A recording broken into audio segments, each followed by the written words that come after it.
گفتگو کا عنوان حج کے مقاصد اور منافع ہے۔ الحمدللہ رب العالمین والصلاة والسلام علی رسولہ الکریم، اما بعد فاعوذ باللہ من الشیطان الرجیم، بسم اللہ الرحمن الرحیم۔ وَأَذِّن فِي النَّاسِ بِالْحَجِّ يَأْتُوكَ رِجَالًا وَعَلَى كُلِّ ضَامِرٍ يَأْتِينَ مِنْ كُلِّ فَجٍّ عَمِيقٍ لِيَشْهَدُوا مَنَافِعَ لَهُمْ وَيَذْكُرُوا اسْمَ اللَّهِ فِي أَيَّامٍ مَّعْلُومَاتٍ عَلَى مَا رَزَقَهُم مِّن بَهِيمَةِ الْأَنْعَامِ صدق اللہ العظیم۔ وقال النبی صلی اللہ علیہ وسلم: الحج المبرور لیس له جزاء الا الجنہ۔ میرے عزیزو، اسلامی سال کا آخری مہینہ ذوالحجہ ہمارے سروں پر سایہ فگن ہے۔ یہ مہینہ اور بطور خاص اس کا پہلا عشرہ بڑی فضیلت کا حامل ہے، جس میں عبادت کرنا اللہ کی نگاہ میں تمام دنوں کی عبادت سے زیادہ پسندیدہ ہے۔ ذوالحجہ کی فضیلت کا ایک سبب یہ بھی ہے کہ اس میں اسلام کے ایک عظیم الشان رکن یعنی حج کی ادائیگی ہوتی ہے، جو انتہائی اہم عبادت ہے اور بندگان خدا کے لیے جس میں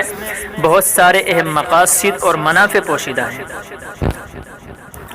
اللہ رب العزت کا ایک صفاتی نام حکیم ہے، یعنی اللہ پاک حکمت والا ہے، اور مشہور مقولہ ہے کہ حکیم کا کوئی قول اور عمل حکمت سے خالی نہیں ہوتا۔ اللہ پاک نے اپنے بندوں پر جو عبادتیں فرض کی ہیں اور جو احکام ان پر کیے ہیں،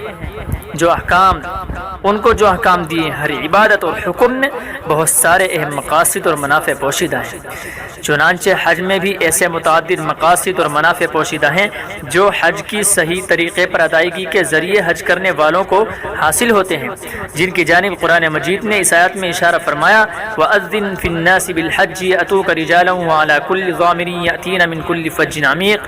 لِيَشْهَدُوا مَنَافِعَ لَهُمْ وَيَذْكُرُوا اسْمَ اللَّهِ فِي أَيَّامٍ مَّعْلُومَاتٍ عَلَى مَا رَزَقَهُم مِّن بَهِيمَةِ الْأَنْعَامِ۔ فرمایا کہ لوگوں میں حج کا اعلان کر دو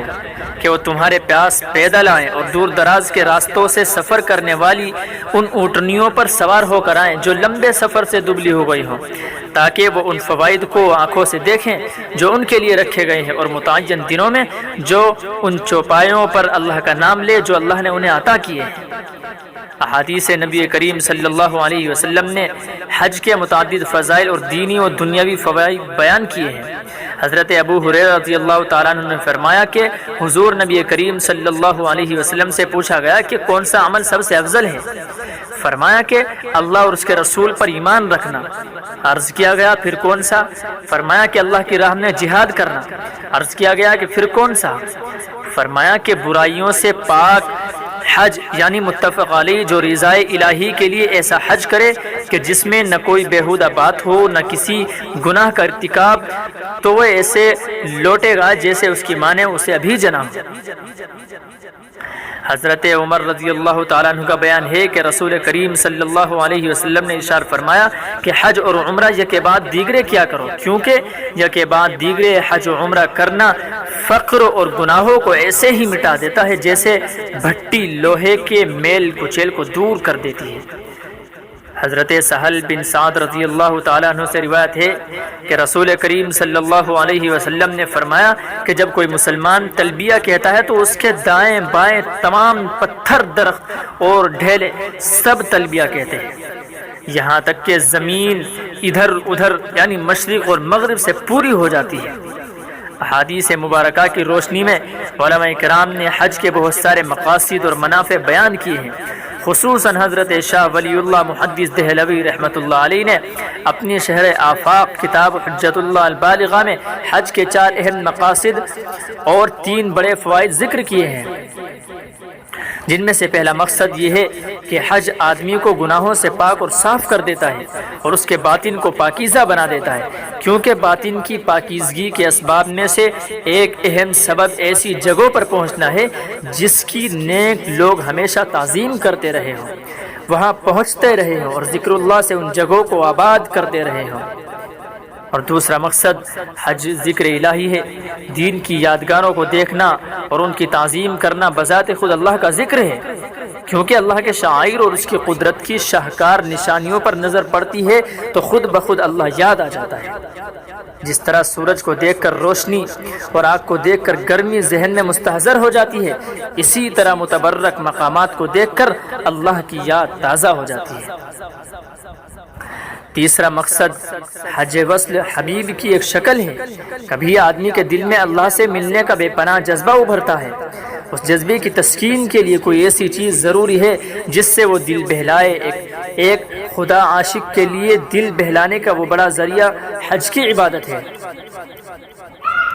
کہ جب محبوب سے ملنے کی دل میں تڑپ پیدا ہو اور ملاقات کی کوئی صورت نہ ہو تو دیار حبیب کے پھیرے لگانا اور اس کی گلیوں کو چومنا، گھومنا، اس کی گلیوں میں گھومنا اور دل کو تسکین بخشتا ہے۔ چوتھا مقصد حج ملی شان و شوکت اور باہمی تعارف کا ذریعہ ہے۔ حج کے اجتماع میں دنیا کے بڑے بڑے لوگوں سے ملاقات ہوتی ہے اور مکہ، منی اور عرفات کے میدانوں میں شاہ و گدا ایک ساتھ فرش خاک پر بیٹھ کر ایک دوسرے سے استفادہ کرتے ہیں۔ میرے عزیزو، حج کے 3 اہم فائدے بھی ہیں۔ پہلا فائدہ ہے حج رواجی برائیوں سے بچاتا ہے۔ ہر شخص ہمہ وقت حج کے لیے فکر مند رہے تو وہ رسوم و رواج کی آفتوں سے بچ جاتا ہے، فضول خرچی نہیں کرتا، شادی بیاہ میں پیسہ نہیں اڑاتا، عیش و عشرت میں دولت برباد نہیں کرتا۔ ہر وقت اس پر حج کے لیے رقم اکٹھا کرنا، پیسے اکٹھا کرنے کی فکر سوار رہتی ہے، اس لیے وہ بہت سی رواجی برائیوں سے بچ جاتا ہے۔ دوسرا فائدہ ملت اسلامیہ کے اکابر سیدنا ابراہیم، سیدنا اسماعیل اور سید المرسلین خاتم النبیین حضرت محمد مصطفیٰ صلی اللہ تعالی علیہ اجمعین ہیں۔ یہ حضرات امت اسلامیہ کے اسوہ ہیں۔ حج میں ان بزرگوں کے احوال کی یاد تازہ ہو جاتی ہے اور ان کی پیروی کا جذبہ ابھرتا ہے۔ تیسرا فائدہ حج مبرور سے تمام گناہ معاف ہو جاتے ہیں، کیونکہ حج کے لیے دور دراز کا سفر کرنا پڑتا ہے، بڑی رقم خرچ کرنی پڑتی ہے، مشقتیں برداشت کرنی پڑتی ہیں، پریشانیاں اٹھانی پڑتی ہیں اور طرح طرح کی مشقتوں سے گزرنا پڑتا ہے۔ اس لیے اگر انسان خالص اللہ تعالیٰ کے لیے حج کرے اور تمام آداب کی رعایت کے ساتھ کرے تو حج سے تمام سابقہ گناہ معاف ہو جاتے ہیں، اس کے تمام پچھلے گناہ معاف ہو جاتے ہیں۔ بخاری و مسلم کی روایت میں ہے کہ جو شخص اللہ تعالیٰ کے لیے حج کرے پھر نہ تو رفث یعنی جنسی بات یا عمل کرے اور نہ کوئی گناہ کرے تو وہ حج سے ایسا پاک و صاف ہو کر لوٹے گا جیسا کہ اسی دن اس کی ماں نے اس کو جنا تھا۔ میرے عزیزو، حضرت شاہ ولی اللہ محدث دہلوی رحمۃ اللہ علیہ نے حج کے جن مقاصد اور منافع کو ذکر کیا ہے، حج کی نیت سے مقامات حج پر جانے والے حاجی کے حق میں وہ مقاصد پورے ہوتے ہیں اور وہ منافع ان کو حاصل ہوتے ہیں۔ حاجی جیسے ہی حرم میں پہنچتا ہے اور اس کی نگاہ کعبۃ اللہ پر پڑتی ہے، اس کے دل کی دنیا ہی بدل جاتی ہے۔ اس موقع پر حاجی کا دل اللہ کے انعامات، اس کے احسانات، اس کے انوار و برکات اور اس کے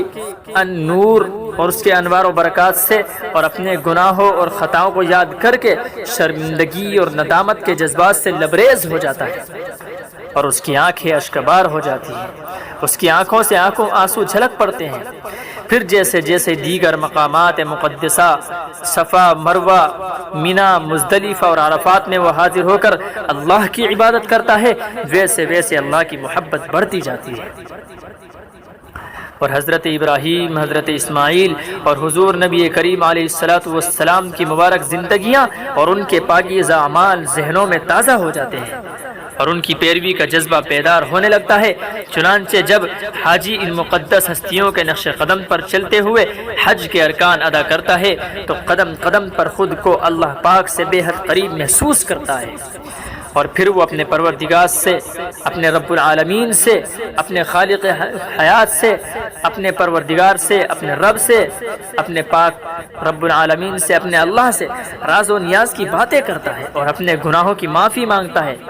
اس موقع پر رب غفار کی رحمت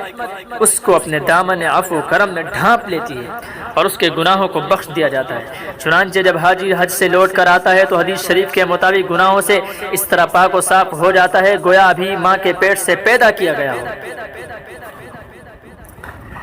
میرے معزز عزیز دوستو، عقلی نقطہ نظر سے بھی غور کیا جائے تو حج جیسی عبادت کا ہونا ضروری محسوس ہوتا ہے، اس لیے کہ دنیا کی کوئی قوم اور ملت ایسی نہیں ہے جس کے لیے کوئی مقدس مقام نہ ہو اور جس کے پیروکار کسی خاص مذہبی موقع پر ایک جگہ جمع نہ ہوتے ہوں، اس لیے کہ یہ چیز فطرت کے عین مطابق ہے اور زمین کی آواز ہے۔ اسی فطری اور ضرورت کی تکمیل کے لیے اللہ پاک نے حج جیسی عبادت مشروع فرمائی ہے۔ حج اگرچہ اسلام سے پہلے بھی ہوتا تھا، لیکن اہل جاہلیت نے حج میں بہت ساری بے بنیاد رسمیں، بدعتیں، جاہلی عبادات شامل کر رکھی تھی، جنہوں نے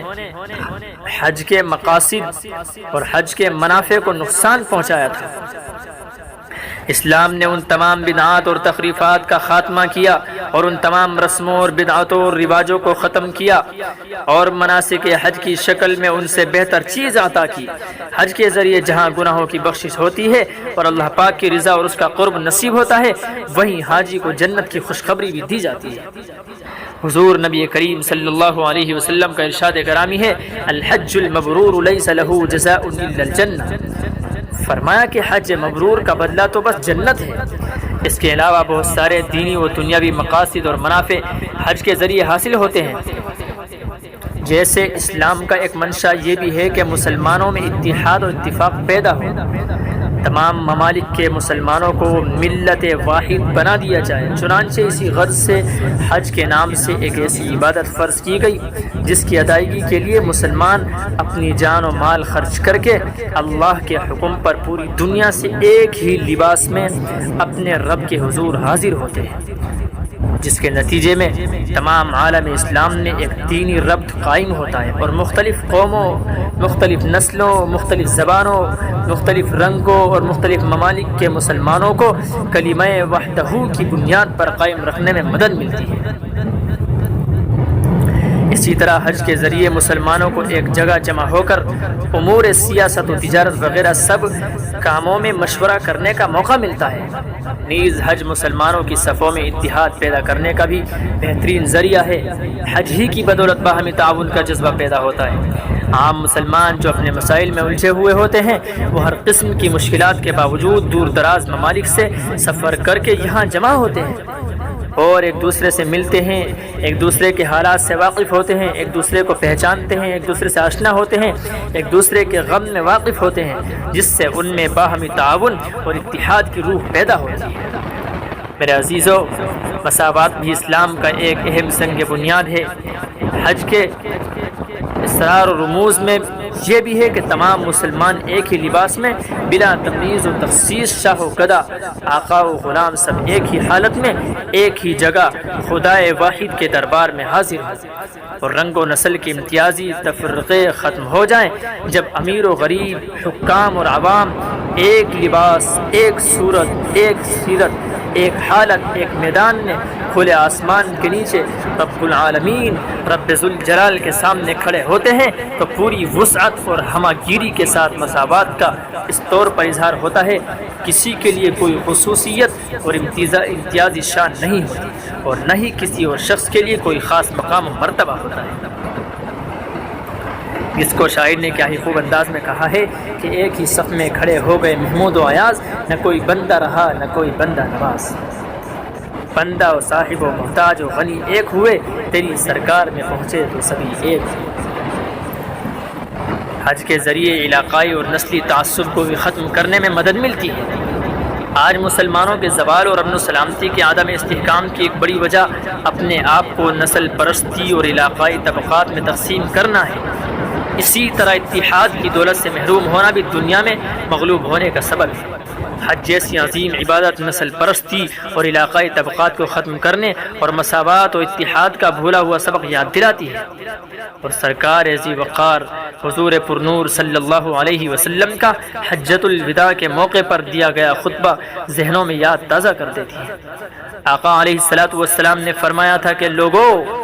تمہارا رب ایک ہے، تمہارا باپ ایک ہے،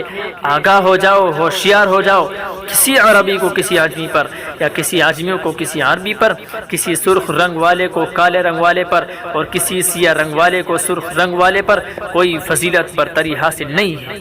مگر تقوی کے ساتھ، جیسا کہ ارشاد ربانی ہے اللہ تعالیٰ کے ہاں تم میں سے وہ شخص سب سے زیادہ معزز ہے جو سب سے زیادہ پرہیزگار ہے، سب سے زیادہ نیک ہے، متقی ہے، پرہیزگار ہے۔ میرے عزیزو، یہ حج کے چند اہم اور بنیادی مقاصد اور منافع ہیں جن پر اختصار کے ساتھ روشنی ڈالی گئی۔ ان کے علاوہ بھی حج کے بہت سارے فوائد ہیں جہاں تک عقل انسانی کی رسائی نہیں ہو سکی، لیکن ایک مسلمان جب محض اللہ پاک کی رضا حاصل کرنے کی نیت سے حج کرتا ہے تو اس کو تمام منافع حاصل ہوتے ہیں۔ اس لیے ہر صاحب استطاعت مسلمان کو فریضہ حج کی ادائیگی کی فکر کرنی چاہیے اور اس سلسلے میں غفلت اور کوتاہی نہیں کرنی چاہیے۔ نبی کریم صلی اللہ علیہ وسلم نے استطاعت کے باوجود حج کی ادائیگی میں کوتاہی کرنے والے کے حق میں بڑی سخت وعید ارشاد فرمائی ہے۔ ارشاد نبوی ہے من ملک زادا وراحلۃ تبلغه الى بیت اللہ ولم يحج فلا علیہ ان يموت یہودیا او نصرانیا وذلك ان اللہ تعالی یقول وللہ علی الناس حج البیت من استطاع الیہ سبیلا۔ فرمایا کہ جو شخص زاد راہ اور بیت اللہ شریف تک پہنچا دینے والی سواری کے مصارف کا مالک ہو اور پھر اس نے حج نہیں کیا تو اس کے یہودی یا نصرانی ہو کر مرنے میں کوئی فرق نہیں ہے۔ یعنی اگر کسی کے پاس حج کرنے کی طاقت ہے، اس کے پاس پیسے ہے، رقم ہے، تمام انتظامات ہے، لیکن اس کے بعد وہ حج ادا نہیں کرتا تو فرمایا کہ اس کو یہودی اور نصرانی ہو کر مرنے میں اس کے کوئی فرق باقی نہیں رہا۔ اور یہ اس لیے کہ اللہ تعالیٰ نے فرمایا کہ خدا تعالیٰ کے لیے بیت اللہ کا حج کرنا لوگوں پر فرض ہے، جبکہ وہ حج کے تمام ضروری مصارف کے مالک ہوں، جب ان کے پاس رقم کا انتظام ہو، جب ان کے پاس طاقت ہو، قوت ہو، مال ہو۔ لہذا جن لوگوں پر حج فرض ہو چکا ہو ان لوگوں کو چاہیے کہ اس فریضے کی ادائیگی میں تاخیر نہ کریں۔ حضور نبی کریم صلی اللہ علیہ وسلم کا یہ بھی ارشاد گرامی ہے من اراد الحج فلیتعجل، کہ جو حج کا ارادہ کرے تو اسے ادائیگی میں جلدی کرنی چاہیے۔ دوسری حدیث میں رسول کریم صلی اللہ علیہ وسلم نے ارشاد فرمایا کہ جس کا حج کا ارادہ ہو تو وہ جلدی کرے، اس لیے کہ کبھی کوئی بیمار پڑ جاتا ہے یا کوئی چیز گم ہو جاتی ہے یا کوئی ضرورت پیش آ جاتی ہے۔ دعا ہے کہ اللہ پاک ہم سب کو حج مبرور نصیب فرمائے اور تمام عازمین حج کے حق میں حج کے مقاصد پورے فرمائے اور سب کو حج کے فوائد سے بہرور فرمائے، اور اللہ رب العالمین ہم سب کو اپنے خانہ کعبہ کی زیارت کرائے اور اللہ تعالی ہم سب کو حج کی دولت سے مالا مال فرمائے۔